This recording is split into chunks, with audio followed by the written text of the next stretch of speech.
이 세계화라는 것은 글로벌라이제이션 1.0, 2.0, 3.0 시대를 거쳐 4.0 시대로 가고 있다고 하고, 글로벌라이제이션 1.0 시대에 세계화를 추동했던 주요 세력은 제국주의였고, 두 번째는 이제 국가가 세계화를 추동했고, 그 이후에 다국적 기업들이 세계화를 추동했다. 그런데 지금은, 그리고 향후는 개인이 디지털 플랫폼으로 무장해서 이 세계화를 추동하고 있다. 그래서 개인이 추동하다 보니까 노동 그 자체를 제공하는 개인이 국경을 넘을 수도 있고, 그리고 기업 단위로서의 어떤 생태계를 분해할 수도 있다. 그래서 만들어지는 새로운 개인화된 생태계, 이것이 이제 향후에 펼쳐지게 될 세계화 4.0의 핵심 내용이다라고 이제 주장을 하고 있습니다. 이러한 세계화 4.0이 진행되는 그 미래 경제 생태계의 큰 두 가지 특성을, 첫 번째는 산업이 탈중앙화되고 분해되는, 그래서 만들어지는 산업의 분해. 그다음 두 번째는 이제 그래서 만들어지는 과업형 기업, 그 태스크 베이스드 엔터프라이즈라고 하는 부분이고요. 그 다음에 세계화 4.0을 수동하는 주요 세력인 개인이 소호 경제로서 부상하는 그러한 두 가지 특징을 크게 가지고 있다. 이렇게 설명하고 있습니다. 저는 오늘 그 두 가지 특성과 이 두 가지 세계화 4.0의 특성에 대응하는 한국 경제의 미래 어떤 이슈와 방안, 해결 방안, 이런 것들을 말씀드리고자 합니다. 첫 번째는 이제 산업이 분해된다. 이런 얘기입니다. 우리가 자급자족 경제에서는 모든 걸 다 만들었습니다. 제가 생산도 하고 제가 소비도 하는 거죠. 그런데 이제 산업혁명이 일어나면서 교통과 운송수단이 발달하니까 인도에서 목화를 만들면 목화를 빠른 속도로 영국으로 옮긴 다음에 영국에서 이제 그것을 의류로 만드는 거죠. 그래서 이제 산업 간의 분화가 일어난다. 그래서 첫 번째 분해, 그래서 첫 번째 1차 언번들링이라고 합니다. 언번들링 된 거예요. 원래 번들돼 있던 경제를. 그 다음에 두 번째가 뭐냐면은 그게 좀 더 작은 단위로 쪼개지는 겁니다. 왜냐하면은 커뮤니케이션 비용이 떨어졌거든요. 첫 번째는 이제 운송과 교통수단의 비용이 떨어졌다면, 두 번째는 커뮤니케이션의 비용이 통신이 발달하면서, 그래서 미국에서 이제 퇴근하면서 보내면 인도에서 받아다가 코딩을 하는 거죠. 이제 그게 이제 두 번째 분해라고 이제 볼 수 있습니다. 최근은 이게 더 작은 단위까지 쪼개져 가지고 페이스 투 페이스, 대면 비용도 줄어들었다. 그래서 교통수단, 통신수단, 그 다음에 이제 대면하는 비용까지도 줄어서 더 작은 단위의 과업 단위도 이제는 기업에서 할 필요가 없다. 혹은 아웃소싱 하는 게 훨씬 더 효율적이다. 이런 개념이 등장합니다. 이 좋은 예가 이제 부릉 서비스입니다. 이거는 이제 메쉬코리아라는 한국 기업이 제공하는 서비스인데, 여러분들은 그 햄버거를 원래 집에서 이렇게 먹을 수가 없었거든요. 햄버거를 따로 배달해주지 않으니까. 그래서 지금은 집에서 햄버거를 먹을 수 있습니다. 왜냐하면 이 부릉 서비스의 라이더들이 집으로 갖다 주거든요.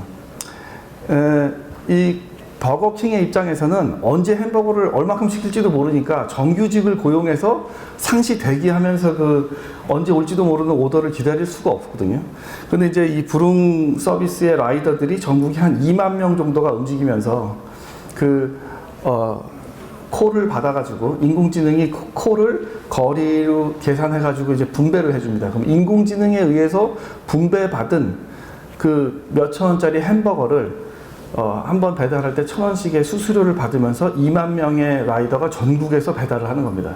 처음에는 이제 햄버거부터 배달을 하기 시작했는데, 지금은 이제 신세계부터 시작해서 대형 쇼핑몰도 같이 협업을 진행하고 있어서 다양한 그 콜을 인공지능에 의해 분배받으면서 이 라이더들이 움직입니다. 이 라이더들은 개인 사업자입니다. 그래서 이 2만 명의 개인 사업자가 움직이는 겁니다. 부릉 서비스는 인공지능 플랫폼만 가지고 있고 2만 명의 개인 사업자와 협업을 하는 시스템입니다. 재미있는 거는 그 2만 명의 그 라이더들이 최소 3천만 원 이상의 연봉을 받게끔 인공지능이 과업을 분배한답니다. 그러니까 인공지능의 과업 분배가 굉장히 인간적인 거죠. 그러니까 최소 생계 과업 보장형 분배 시스템을 가지고 있는 겁니다. 그러니까 어떻게 보면 개인 사업자가 인공지능에 의해서 어떤 사회적 안전망을 혜택을 보고 있는 거라고 보시면 되고, 신개념 사회보장 시스템이 이런 게 아닐까, 인공지능이 주도하는 과업형 경제에서라는 어떤 그 예시를 보여주고 있다고 보시면 될 것 같습니다. 버거킹의 입장에서는 꼭 매장을 방문하는 소비자 이외에도 집에서 그냥 주문을 넣을 수 있는 그런 잠재 고객도 대량으로 확보하기 때문에 굉장히 효율적인 생산이 가능한 거죠. 그리고 그걸 배달하는 서비스는 자기네가 갖고 있지 않고 아웃소싱을 해도 되는 거죠.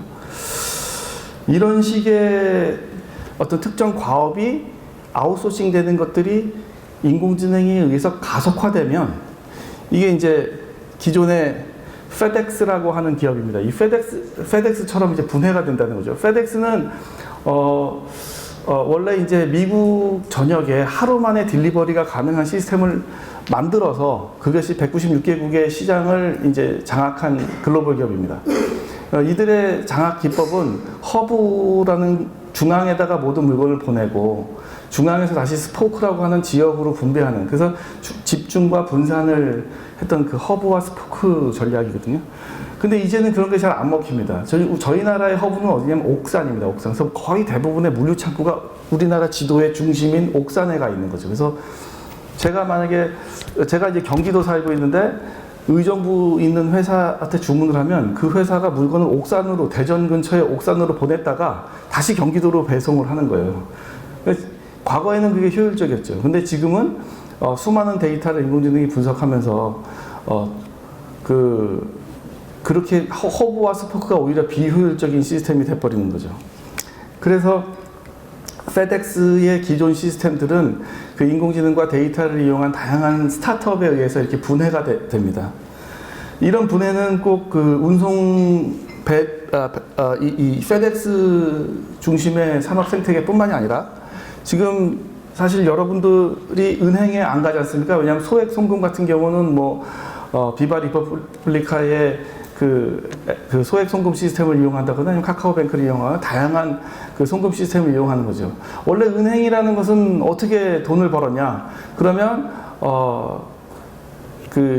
예금 기반의 서비스와 부동산 내지는 유학의 다양한 서비스들을 통으로 묶어서 제공을 하면서 부가가치를 만들었던 게 은행의 주요 생태계였는데, 이제는 그런 거 하나하나가 다 전문화되고 있으니까 꼭 그 은행에 가서 그런 서비스를 한 번에 받을 필요도 없는 거예요. 소액 송금 시스템은 저희가 이용하는 그런 앱 서비스로도 충분한, 저도 은행을 안 가본 지가 오래됐거든요. 이런 식으로 이제 은행이라는 은행업, 금융업도 분해가 되죠. 그리고 자동차도 저희는 완성차 중심으로 생각하지만, 인공지능이 만들어내는 자동차는 운전 자체가 별로 의미가 없으니까 다양한 서비스들로 번들되면서, 뭉치면서 그런 요소 기술들은 다 다양한 기업에 의해서 생산이 될 수 있는 겁니다. 호텔도 마찬가지예요. 에어비앤비는 호텔 하나도 안 가지고 있으면서도 이렇게 다양한 호텔업 자체가 이제 다양한 스타트업에 의해서도 이게 분해가 되는 거죠. 현재는 지금 이런 산업의 분해가 일어나는 일종의 제3차 사이클이라고 보시면 되겠습니다. 그 다음에 이제 기업입니다. 산업은 이제 분해가 되고, 그럼 그 안에서 가치를 만들어내는 기업의 어떤 경쟁력은 어떻게 될까? 과거의 기업의 경쟁력의 핵심적인 주장은 마이클 포터가 얘기하는 밸류 체인입니다. 저희가 이제 알게 모르게 경영학적 이론 지식이 없어도 밸류 체인이라는 단어는 압니다. 그럼 밸류 체인은 뭐냐? 사슬형으로 엮여져 있는 거죠. 그래서 기업의 각 부분은 이 그림에서 보이듯이 어떤 한 밸류, 마진이라고 하는 밸류를 향해서 조합이 돼 있죠. 그런 밸류는 뭐냐면 최종 소비자가 지불하는 가격에서, 코스트에서 자기네가 얼마 받았으면 리턴, 프로핏. 그거를 코스트를 어떻게 하면 잘 줄일까? 그래서 코스트 미니마이제이션, 프로핏 맥시마이제이션 프레임워크를 따르는 거예요. 그게 굉장히 사슬처럼 연결되어 있는 거죠. 그게 이제 밸류 체인이고, 밸류 체인에 의해서 저희 기업의 경영이 이루어졌다면, 앞으로는 로지스틱도 다른 회사가 하고, 그리고 홍보도 다른 회사가 하고, 데이터 그 자체를 다양한 기업들하고 연계하면서 가치를 만들어내야 되는 일종의 일종의 조합형, 일종의 가치의 재구성형 혁신을 해야 된다는 거죠. 어떤 부분은 저희 회사 내에 있을 수도 있고, 어떤 부분은 저희 회사 바깥에 있을 수도 있는 거죠. 굉장히 오픈된 이노베이션을 이제 해야 되는 거죠. 선형적인 가치 사슬에 의해서 전략을 짜서는 택도 없는 일이죠. 이런 거를 뭐라 그러냐. 이런 거는 이제 마치 하늘에 떠 있는 별과 같은 거죠. 가치들이. 왜냐면 다른 회사들이 있고 사회와 산업에 흩어져 있으니까. 근데 이런 별자리를 이제 선으로 이으면 그 의미 있는 오리온 별자리가 되던 아니면 카시오페가 되던 하겠죠. 그래서 이런 것들을 밸류 컨스텔레이션이라고 하는 단어로 얘기합니다. 밸류 컨스텔레이션, 스텔라가 별이니까 그걸 컨하는 거예요. 그러니까 조합하는 겁니다. 그래서 밸류 컨스텔레이션이라고 하는 새로운 단어, 개념이 등장을 하고, 또 좋은 예는 그런 겁니다. 뭐 저희가 보험업 같은 데서는 보험료를 어떻게 지급하냐면 일률적으로 보험료를 다 받아요. 그리고 병이 걸리면 보험금을 주죠. 근데 사람들은 일률적으로 똑같이 사는 게 아니에요. 어떤 사람은 건강하게 운동도 하고, 어떤 사람은 술과 담배에 쩌들어 살고. 근데 보험료는 똑같이 내요. 굉장히 언페어하죠. 데이터 기반의 경제와 인공지능 경제에서는 세상에 그런 보험은 들면 안 되는 거예요. 왜냐면 난 열심히 운동을 하고 보험료를 안 탈 일만 하는데 옆에 사람 나랑 똑같이 돈 내고 보험금 탈 짓만 한단 말이죠. 그래서 이제 요즘에는 그런 것들을 다 데이터와 인공지능 분석해서 열심히 운동하고 열심히 걷고 하는 사람은 보험료를 조금 내고, 오히려 건강 증진 기금을 주고요. 담배와 술에 쩔어 살거나 운동도 안 하는 사람들은 보험료를 더 받거나 아니면 일종의 퍼니시먼트를 줘야 되는 거죠. 이제 그런 식의 개인화된 어떤 서비스들이 다양한 가치와 연결돼서 헬스케어나 이런 것들과 융합되면서 서비스가 제공되는 그런 걸 한번 상상해 볼 수 있는 거죠. 실제로 미국의 유나이티드 보험사는 그런 서비스를 현재 출시를 했습니다. 이제 산업 말씀드렸고 기업 말씀드렸습니다. 이 개인이 이제 새롭게 만들어지는 인공지능이 주도하는 미래 생태계에서는 핵심 혁신의 추동 요인이다라고 이제 세계화 4.0에서 밝히고 있습니다. 이 개인은 이제 디지털 플랫폼으로 무장해서 과거의 개인이 아닙니다.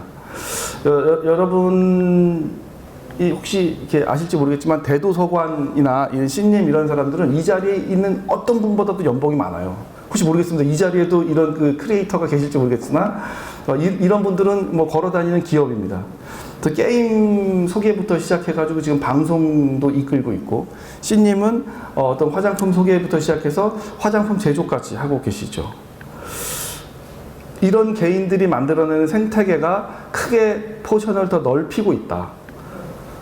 이 6살짜리 보람이가 유튜브의 플랫폼을 이용해서 1000만 명 이상의 회원을, 뭐 대부분은 한국 사람도 아니라고 하더라고요. 왜 말이 없어요, 이걸 보시면요.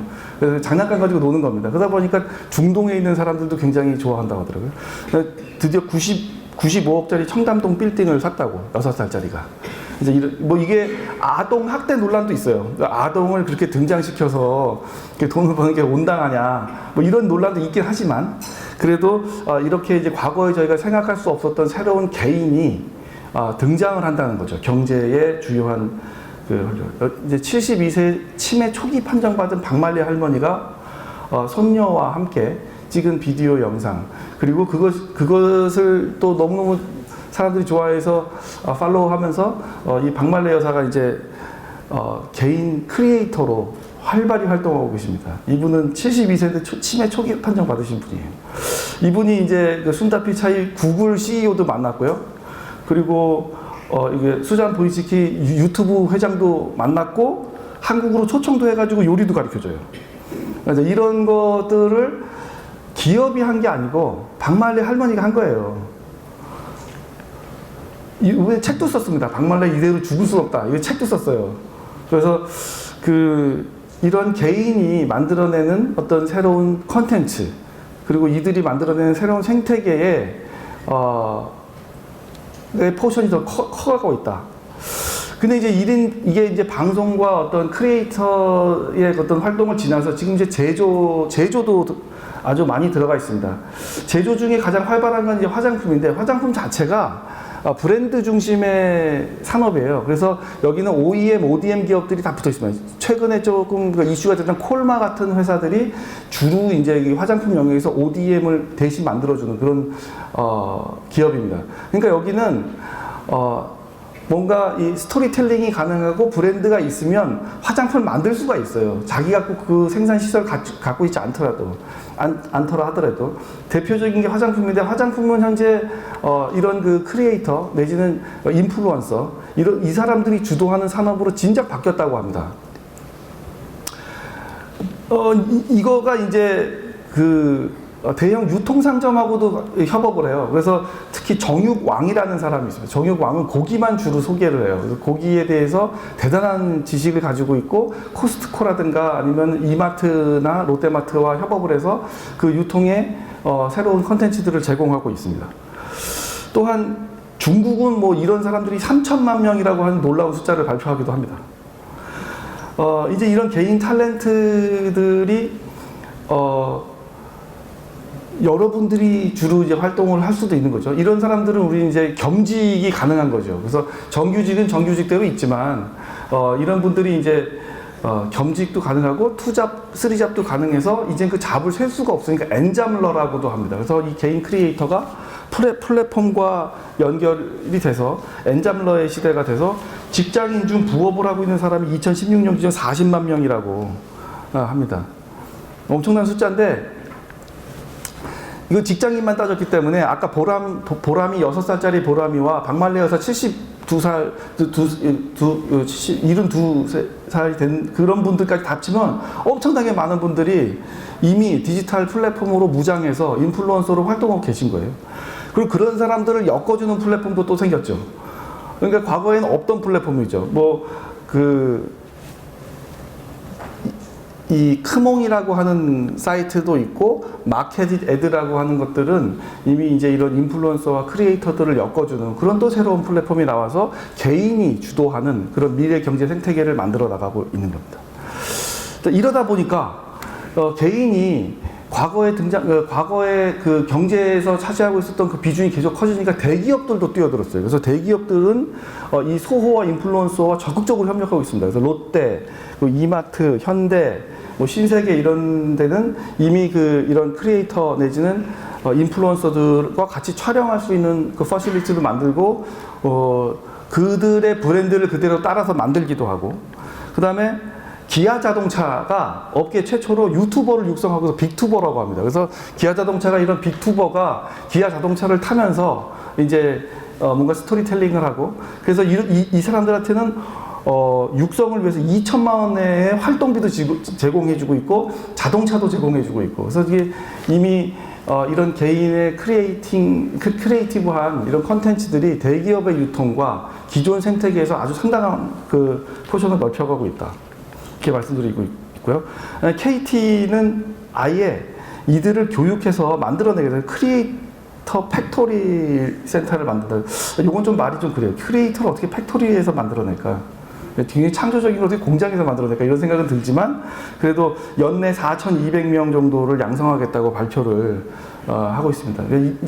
이제는 자연스럽게 그 과거에 기업 중심으로 돼 있고 산업 생태계로 묶였던 것이 1차 언번들링, 2차 언번들링, 3차 언번들링을 거치면서 산업은 점차 분해되고 기업의 생태계들은 대부분 많이 아웃소싱 되면서 또 새롭게 개인이 이 산업의 생태계에 중요한 역할을 하는 쪽으로 바뀌어가고 있다. 이 커다란 변화입니다. 동대문이 18만 명이 활동하고 있는 의류의 어떤 클러스터인데, 여기에도 이제 개인 크리에이터가 굉장히 많이 활동을 하고 있고, 특히 중국의 왕홍이 와서 이 위챗이나 이런 중국의 플랫폼을 가지고 실시간 방송을 하면서 하루에 어떤 그 왕홍들은 500억 이상의, 이들은 대부분 다 현금 거래라고 합니다. 이것이 이제 한국의 어떤 특정 산업에 미치는 영향이 점점 커지고 있다, 이렇게 말씀드리고, 이들을 위한 새로운 방송 센터도 오픈을 했습니다. 그래서 맥스터 8이라고요. 그래서 그 개인 크리에이터가 가서 새로운 디자인과 새로운 옷, 이런 것들을 직접 방송하고 체감하면서 그런 스토리를 공유하면서 이제 바로바로 실시간 온라인 쇼핑을 할 수 있는. 그리고 국내에도 이런 그 네이버 플랫폼을 통해서 의류를 개인적으로 이제 그 스토리텔링을 하면서 판매를 하는 것을 뭐라고 하냐면 세포마켓이라고 합니다. 셀마켓. 이 셀마켓의 숫자가 2만 개가 넘어서 이제 상당한 그 한 산업에 이 개인이 차지하고 있는 포션이 늘었다. 이렇게 말씀드리고 수 있겠습니다. 그 다음에 이제 이런 그 개인화된 노동력은 꼭 국내에만 있을 필요가 없습니다. 이거를 텔레미그런트라고 하는데 국경을 넘는 원격 이민이라고 이제 이해하시면 됩니다. 그래서 이들은 이제 뭐 보람이 6살짜리 보람이가 유튜브 하는 거에 굉장히 많은 그 사용자는 중동 사람이라고 하거든요. 근데 이게 텔레미그런트들이 굉장히 위협적으로 느끼는 데가 이 월가라고 합니다. 이 월가에서는 그래서 굉장히 경고성, 위기감을 느끼는 어떤 기사들을 많이 내고 있는데요. 이 텔레미그런트가 특히 화이트 칼라 잡들을 위협하고 있다. 이렇게 이제 월가에서는 염려를 하고 있습니다.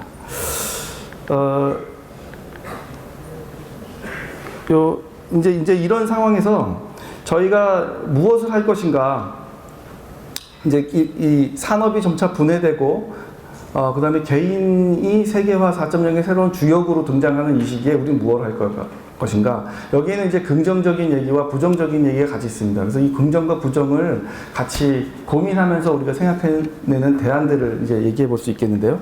첫 번째 긍정적인 것은 말씀드렸듯이 과거에 활용되지 않았던 그런 자원과 기회가 이 디지털 플랫폼과 인공지능 빅데이터에 묶이면서 새로운 시장과 새로운 일자리를 만들 수 있다. 꼭 일이 주는 것만은 아니다.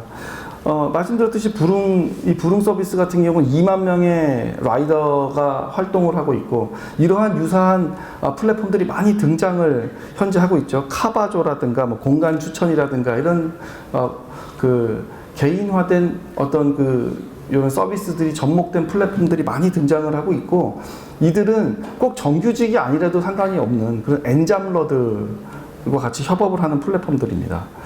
그리고 이제 더 많은 우리들의 일상생활이 산업화될 수 있습니다. 예를 들어서 뭐 펫시터, 가사노동, 대리기사는 뭐 당연히 이미 너무 파퓰러. 줄서기, 축의금 대행도 있고, 심부름도 있고, 식사 배달 이런 것도 이미 많이 돼 있고, 그래서 이런 아주 여러 가지 우리 주변에 우리가 그동안 이것이 산업으로 될 수 있을까라고 해서 의문을 품었던 다양한 부분이 이제는 새로운 일자리를 만들어낼 수 있는 그렇게 됐다. 이제 미국은 2025년부터는 이미 노동자가 프리랜서가 더 많아질 거다, 시장이. 그래서 프리랜서 중심의 어떤 그런 경제가 될 것이다라고 나오는 통계도 있습니다. 이제 좀 긍정적인 거죠.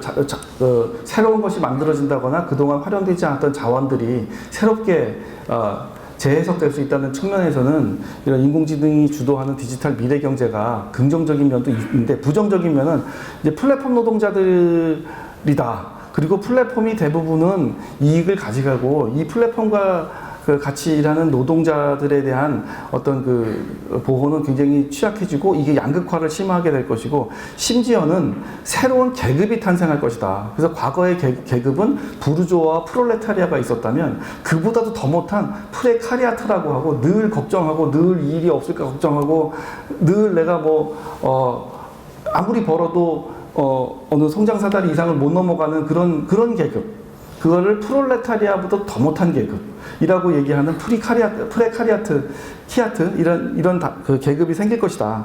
이렇게 이제 염려하는 부분도 있습니다.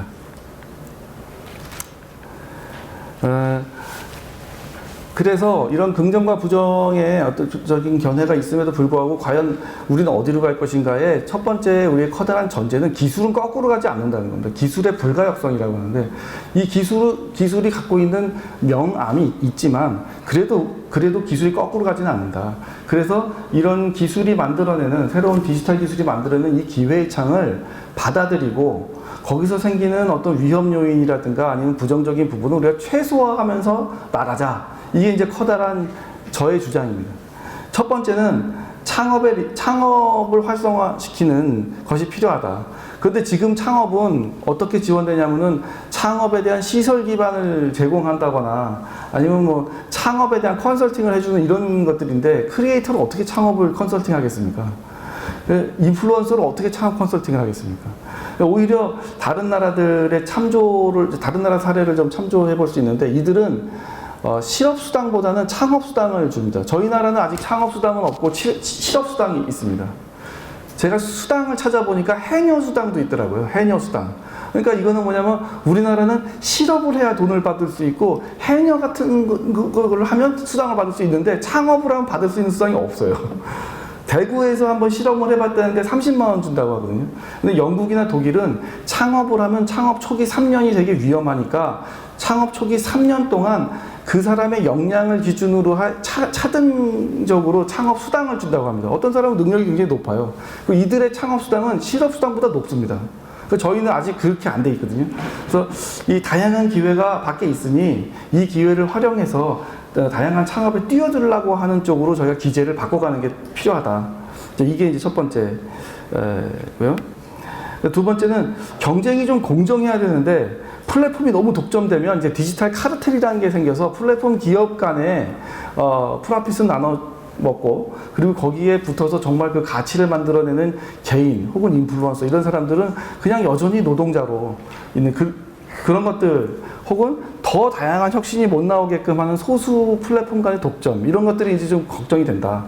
이런 것들은 뭐 이런 거에 대안들은 많이 제시가 됐는데 그 중에서도 알고리즘을 감사를 해야 된다 이런 얘기도 있습니다만은, 그것은 이제 규제론과 신중론이 있습니다. 그걸 할 수 있겠느냐와 그렇게 해야 된다는 굉장히 악유가 있습니다. 그 중에서 이제 또 하나 제가 말씀드리고 싶은 부분은 이 플랫폼 코옵스라고 하는 겁니다. 플랫폼 코옵스는 플랫폼 소수가 독점하는 시장에서 그 노동자들의 이익을 대변하는 노동자들만의 어떤 협동조합형 플랫폼의 모델이 실험되고 있습니다. 이게 한 200개 정도가 현재 지금 전 세계 글로벌리 소개되고 있는데, 어떤 것들은 굉장히 잘 되고 있고 어떤 것들은 굉장히 고전을 하고 있습니다. 왜냐하면 초기 시장을 이미 기존 플랫폼이 꽉 잡고 있기 때문에 나중에 들어오는 플랫폼 코옵스 같은 게 이제 들어갈 시장이 없거든요. 이런 모델은 실험적으로 지금 실험이 되고 있는데 저희도 한번 참조를 해볼 수는 있을 것 같습니다. 그 다음에 이제 노동입니다. 노동성의 인정이 되게 중요한데, 사실 이게 이제 플랫폼 노동자 그러면 정책 방향이 그들의 처우를 좀 개선하는 쪽으로 이렇게 얘기가 됐었습니다. 근데 이들은 실제로 이렇게 인터뷰를 해보면 처우뿐만이 아니라 그 노동자성 그 자체를 인정해달라. 4대 보험을 넘어서 이들이 창조해내고 도전을 할 수 있는 생태계, 말씀드렸듯이 창업자에 대한 어떤 창업을 중시하는 그런 생태계들을 원하는 거죠. 그래서 근본적으로는 노동성의 인정과 신개념의 복지로 포용하는데, 이 부분에서 제가 좀 말씀드리고 싶은 건 최근에 ILO 국제노동위원회에서 발표한 게 뭐냐면,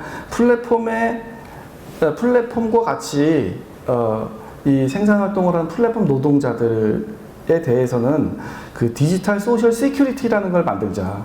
그래서 디지털 소셜 시큐리티는 DSS라고 하는 이 개념은 플랫폼 노동자가 제3자가 감시할 수 있게 그 서드파티의 감시하에 디지털 소셜 시큐리티 어카운트를 만들어서 그 플랫폼을 통해서 벌어들이는 부가가치의 일정 퍼센테이지를 적립을 하고, 거기에서 그 활동하고 있는 노동자들이 산재를 당하거나 실업을 당하거나 어떤 문제가 생겼을 때 그 어카운트에서 뭔가 그 보험, 그 사회적 안전망을 제공하는 그런 식의 개념을 심도 있게 연구하고 있다. 그래서 저희도 그런 것들을 한번 한국형 디지털 소셜 시큐리티 네트워크를 한번 만들어 볼 필요가 있다. 이렇게 말씀드리고 싶습니다. 그 다음에 이제 그 교육이 굉장히 중요한데, 소득 양극화 해소를 위해서 또 중요하고, 그리고 개인의 창발적인 능력을 사회적으로 함양하기에도 굉장히 필요하고, 그래서 이제 정부도 에꼴 42를 벤치마킹한 한국형 어떤 이노베이션 아카데미 같은 걸 설립하려고 하고, 소프트웨어 중심 대학도 만들고 이제 이러는데, 이런 부분에 대해서는 좀 더 혁신적인 맞춤형 교육이 필요하고, 지금도 저희가 더 큰 폭으로 열심히 해야 된다는 정도로 이렇게 말씀을 드리는 키워드를 말씀드릴 수 있겠습니다. 감사합니다.